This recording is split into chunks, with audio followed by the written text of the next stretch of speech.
Hello there, everybody. I'm mrgameandpie, and welcome back to Touhou Easy Mode. Today, we're going to be taking on Touhou 12. Yep, it's the last game in this series that I've tried to make a Let's Play of before.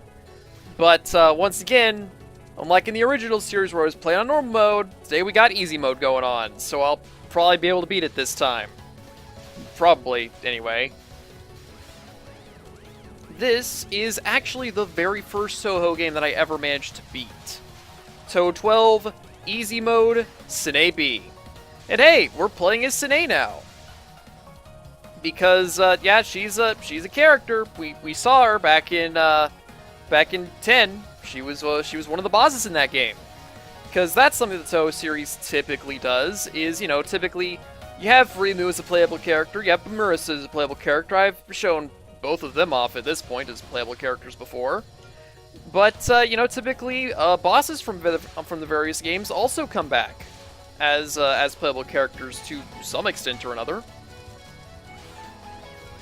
And, notably, actually, Merasa, in her very first appearance, was actually a boss. So that's cool to consider. Alright.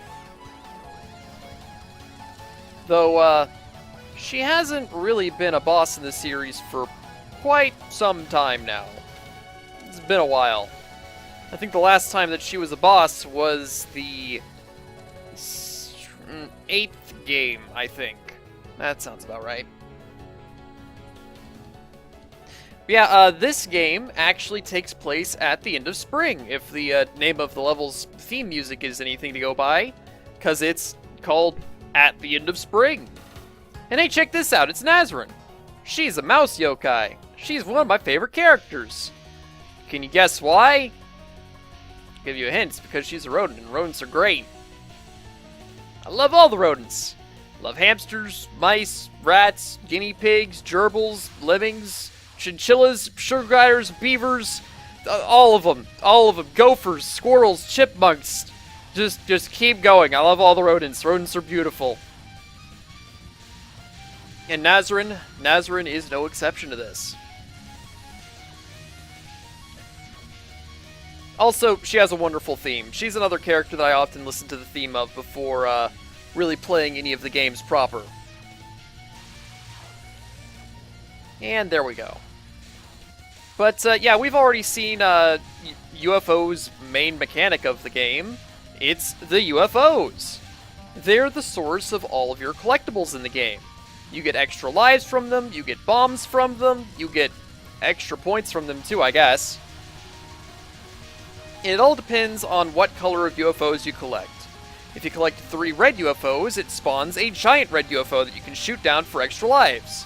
If you collect 3 green UFOs, it'll create a giant green UFO that you can shoot down for extra bombs. If you collect 3 blue UFOs, it creates a giant blue UFO that you can shoot down for a lot of points. And if you collect 1 of each UFO, it creates a special UFO that you can shoot down for more UFOs, actually. And yeah, it's statistically the best idea is to go for bombs, as it gives you the most chances to fail. But that's only if you're good at actually bombing whenever you need to. And that isn't really something that I'm good at, so I'll probably be alternating between lives and bombs at a fairly even rate here at the beginning. Though that said, because they do give you so many more bombs than lives, I'm sure that I'll have maxed out my my bomb count far before I've maxed out my life count. This is just sort of an expected outcome. Alright. But yeah, you see this ring around the UFO, and by making items appear, the UFO will try to absorb them. And if you manage to effectively fill it up, it'll give you an extra bonus. For the bomb UFO, it'll give you an entire bomb. And for the life UFO, it'll give you an extra life piece. And for the blue UFO, I don't actually think it gives you anything extra, because it doesn't really seem to give you much of anything at all other than points. And if it's the rainbow UFO, it's another UFO. It just gives you another UFO. Oh, just barely missed that UFO. There we go. Let's just beat these enemies.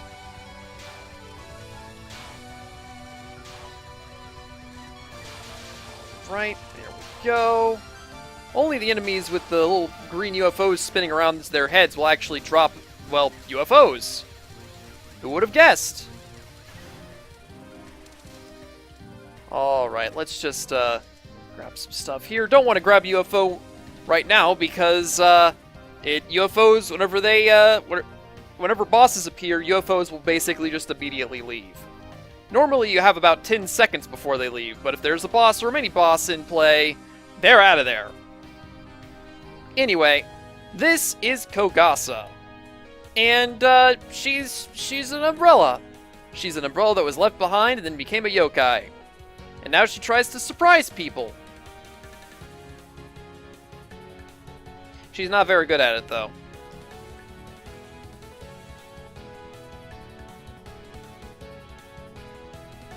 Aw, but I like purple umbrellas. I mean, I like purple things in general. Purple is like my favorite. But then again, she is designed as an eggplant, and I mean, who likes eggplant? I mean, I guess the ice climbers probably like eggplant.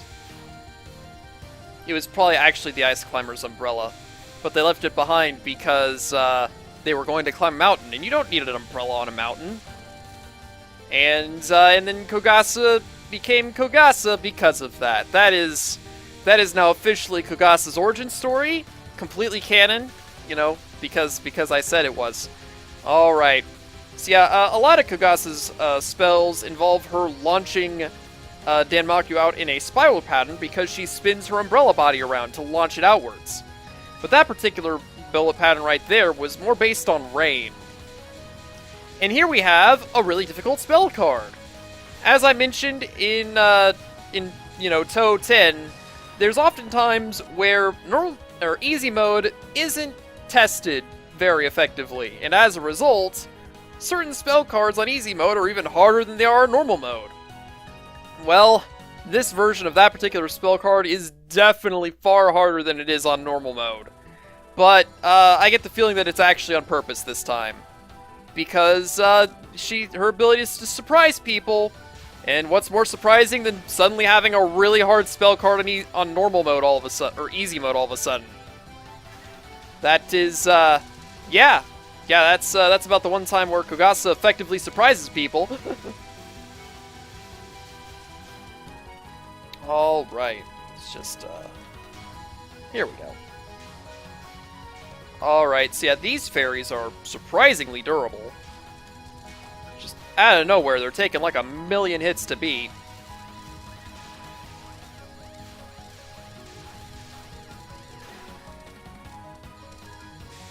Ooh, nice. Unfortunately, I can't grab that last UFO right now because we got a boss in play. She's got a lot of lasers for us. And lasers are pretty cool, but they're not really what I'm looking for right now. And now that UFO is gone, oh well, we'll live. I mean, theoretically anyway. But hey, yeah, this is Ichirin and Unzan. Ichirin is the humanish looking girl there, and Unzan is the giant fists of cloud.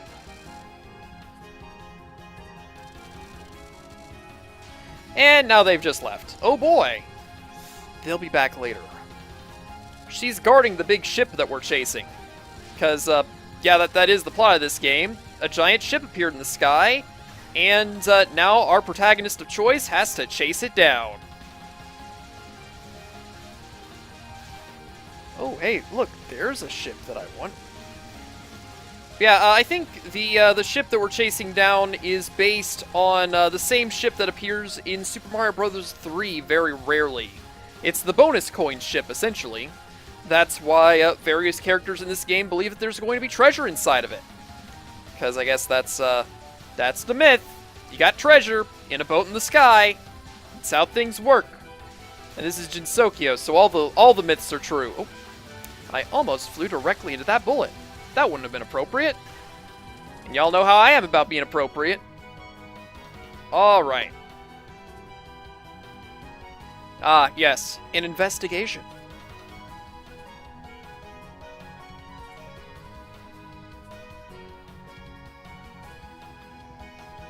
Yeah, a wonderful job.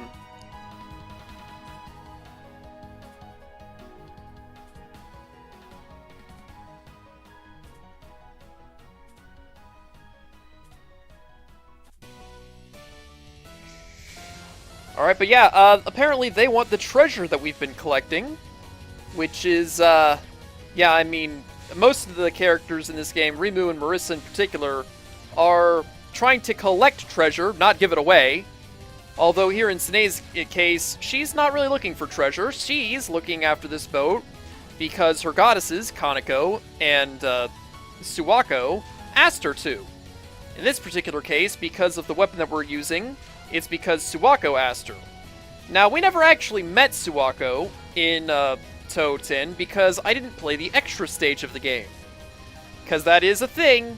All the Touhou games, they have an extra stage. If you can beat normal mode or higher without using any continues, you unlock it. I can't do that. So I have never... There's only been one extra stage that I've played, and I'll probably show it off at the end of this series, actually. But, yeah, normally I can't... Oh, that was a bullet. Normally I can't unlock the extra stages. Because the only thing I can 1cc is easy mode. The only thing I can beat in general is easy mode. That's just how much harder the hard modes generally are. I can go from, hey, I can 1cc this mode, to I can't beat this mode at all. Alright. But, yeah, Ichirin here. She's pretty cool. She works with Unzan. Originally, Unzan was going to be a boss on his own. I think I'm just gonna bomb this. I don't like this spell card. Just get rid of it. Even on easy mode, it's really annoying, because I can't ever tell where these lasers are gonna go. And there we go.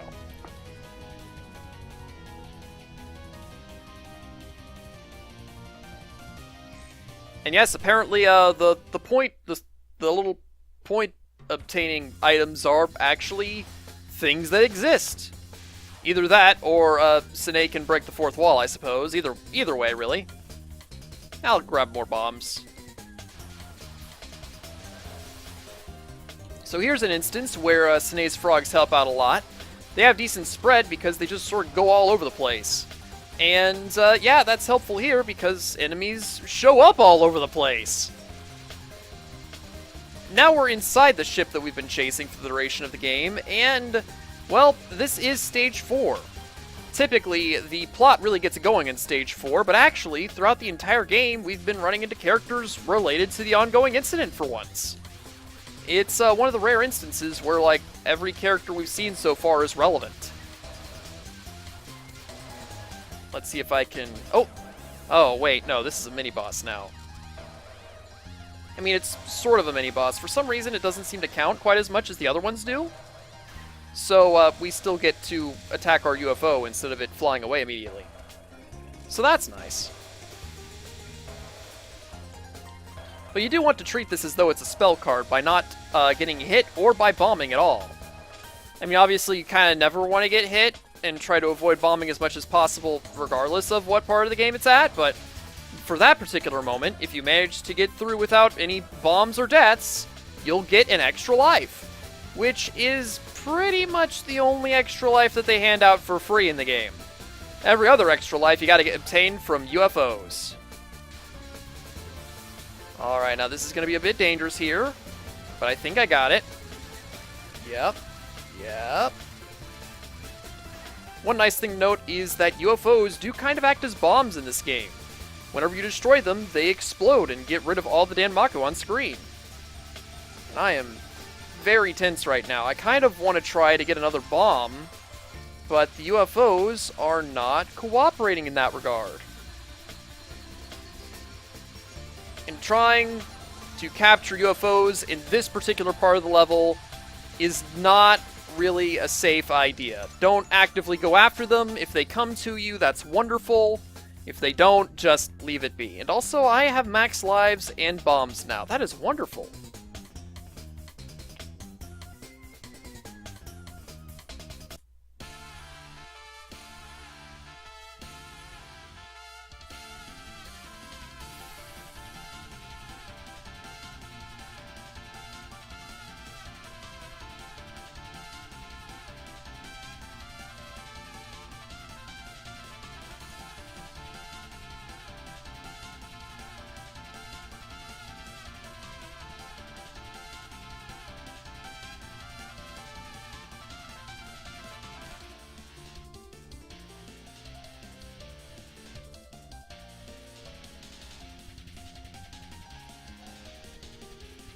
Alright, so this is Captain Merasa.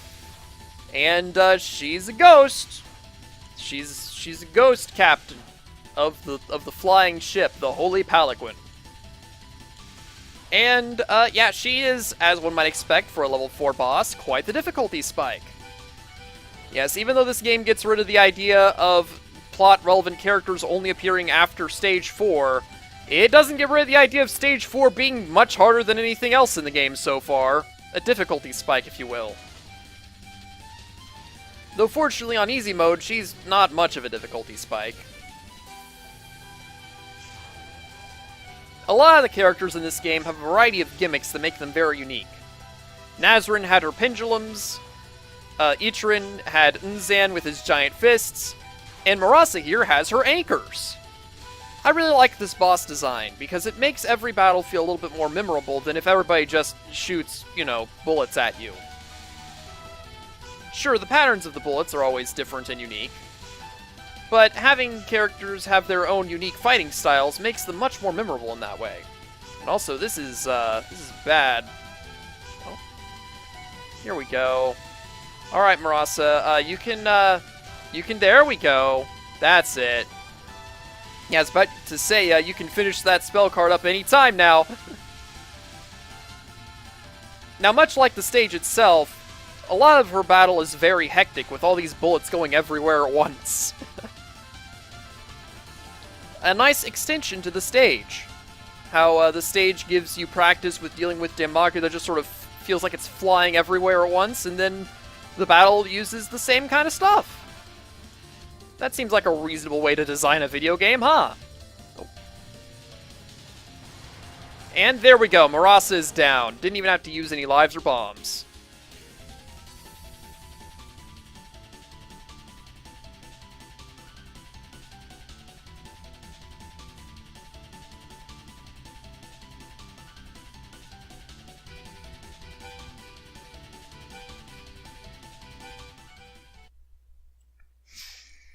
Alright, here we are, the ship's destination.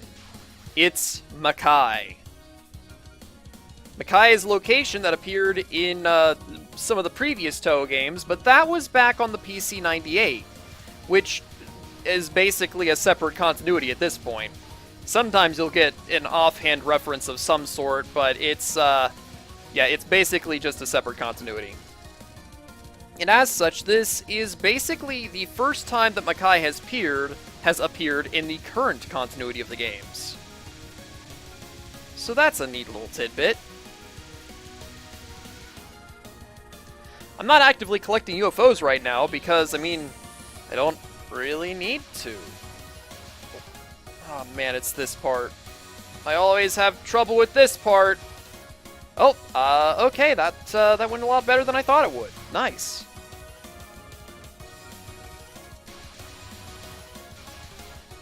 Okay, just gotta stay calm. Oh! I got hit. Well, fortunately, we have some red UFOs around here, so I can make up the lives that way. And hey, it's Nazrin!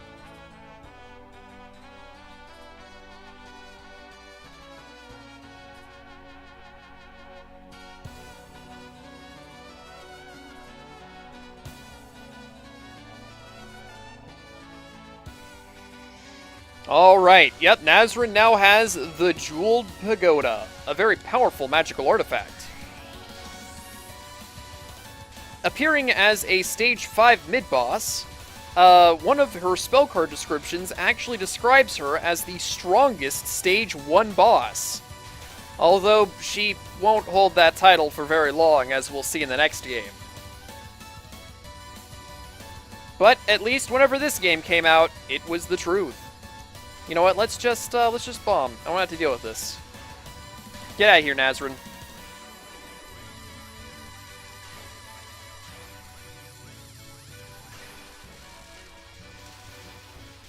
Oh, there's some bullets right there. There we go. And hey, yeah, I have an extra life now. Cool. That is, I have max lives again. I guess I could try to go for another bomb. You can technically hold one more life and one more bomb than it shows there, but only that much. Any more, and it doesn't really count anymore.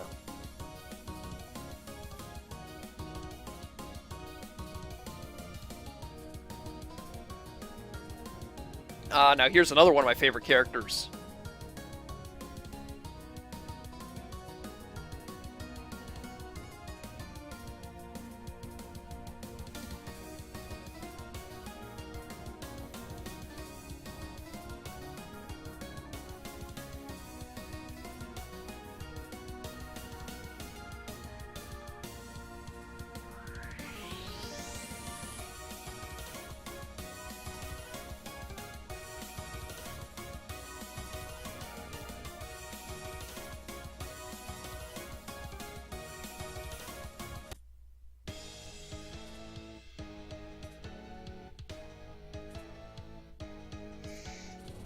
Alright, so yep, this is Sho, and she has lasers! Lots of lasers! Lasers in bulk. And, yeah, her lasers curve all over the place. It's kind of intense. And by kind of intense, I mean really intense, actually. Alright. This is basically an enhanced version of the spell card that Nazrin was using on us earlier. Except while Nazrin was standing in place and just firing off her lasers that turned bullets just off to the sides, Sho moves around and often fires the lasers out in front of her as well, although she only does this whenever she goes off to the side. As such, during that spell card, it's best to stay near the middle of the screen, and just try to hit her whenever she comes, well, near the middle of the screen. Notably, that spell right there was actually a little bit more difficult because of the projectiles that Sho would shoot after her lasers. For some reason, those were getting me a lot earlier, as I was practicing the game. Ooh boy, this is going to be intense. You have to use the time whenever these giant lasers aren't firing to sneak between this series of horizontal bullets. Oh, and then there's this. This is just a mess of lasers all over the place. Yeah, okay, I'm glad I survived that. Yeah, but then there's this spell card. This spell card is terrifying.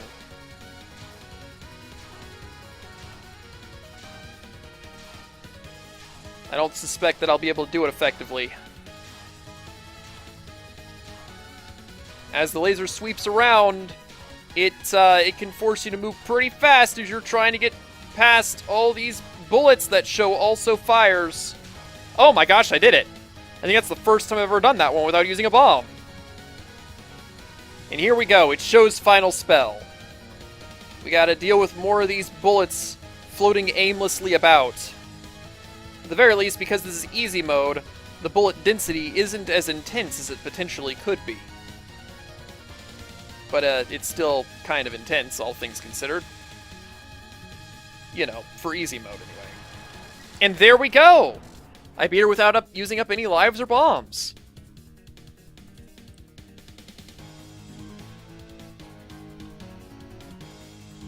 I like this scene. Sanae doesn't quite know how to make the thing work.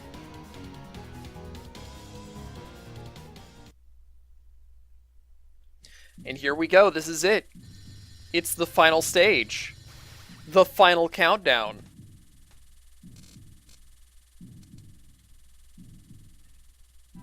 The eye of the tiger. The will of the fight. I mean, what we just saw was the Eye of the Tiger. In fact, she had 2 eyes. Alright, here we go. Not really sure what I need to be collecting at this point, considering, you know, I've kind of got everything I could possibly have. I guess I could try to collect some more life pieces now. That couldn't hurt. Although at this point they're just gonna give me a bunch of blue UFOs. So it doesn't really matter at that point. But yeah, all these enemies are just sliding side to side. I believe this is supposed to be a reference to Space Invaders. I mean, after all, we do have UFOs all over the place.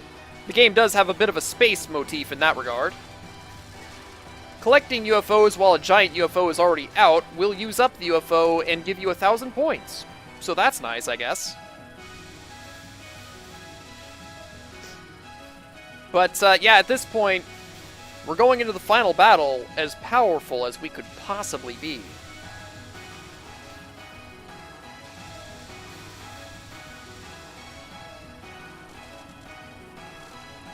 A far cry from the previous game, that's for sure.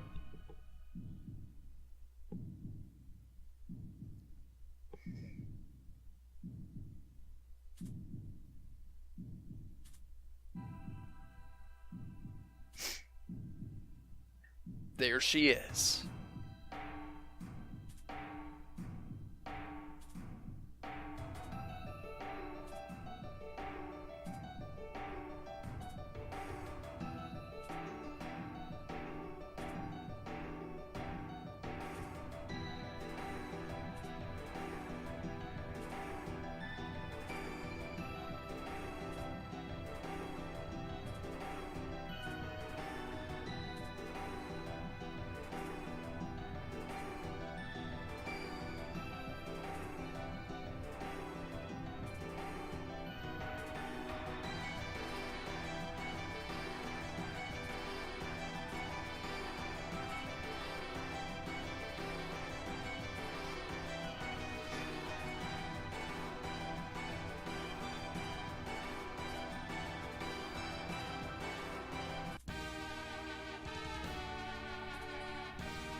This is Byakuren Hijiri, and she is pretty cool. She's got an excellent theme, one of the ones that I listen to frequently before playing any of the games, and the combination of her and Nazrin is why this was actually the very first Touhou game that I ever played. She's just really cool. I like Byakuren's design a lot. Her motivation is very interesting, all things considered. A lot of people consider her to be like Yokai Jesus, even though her actual methods are often less than effective, really. But yeah, she's got a lot of spell cards, as one might expect for a final boss, and she has a lot of lasers. And there's this device, I guess you could say, that she has, that it's going to be firing off a lot of projectiles on its own. Oh, hamsters. Fortunately, I have lives to spare, so that's good. There we go. Alright. On normal mode, this one was giving me a lot of trouble, but here on easy mode, I mean, it still killed me. So that's unfortunate. Okay, this is one of her tougher spell cards. No matter which way you slice it, this is an intense one with curving lasers all over the place. I should probably just start using some bombs. I'll start bombing on the next one, probably. I don't like bombing just straight through a boss, because then I don't really show what they do at all. And that's not cool. Oh, well, it is this attack. So yeah, she starts firing off these waves, but then she starts moving around, and then she moves around in a circle. So yeah, whenever we get to something like this, I'm going to fire off like that. And there we go. Now here's a spell card that isn't actually new. it appeared back in the PC 98 days with a different character, who was also a character that appeared in Makai. I guess you could say that it's a Makai spell card. Some people have the headcanon that Byakuran actually learned it from that character while she was imprisoned here. Of course, given the sort of lack of continuity from that period of time from those games, this is unlikely, but I guess also not a totally unreasonable expectation. After all, some characters from that period of history in the series have returned to some extent or another. It's just not exactly frequent. And here we are, we're already at the final spell card. This is it. And yeah, this is, there's going to be a lot of projectiles all at once. Once again, our bombs aren't going to be as effective here, but if I feel like I need to use them, I will try, because they'll at least do some damage and give us a period of invulnerability, if nothing else. Fortunately, this isn't like Hanako's, where it became harder on easy mode. No, this spell card is easier on easy mode. And there we go, that's it! I used up like half my lives, but yeah, I didn't even use it. Well, no, I did use a bomb, didn't I? Not bad at all.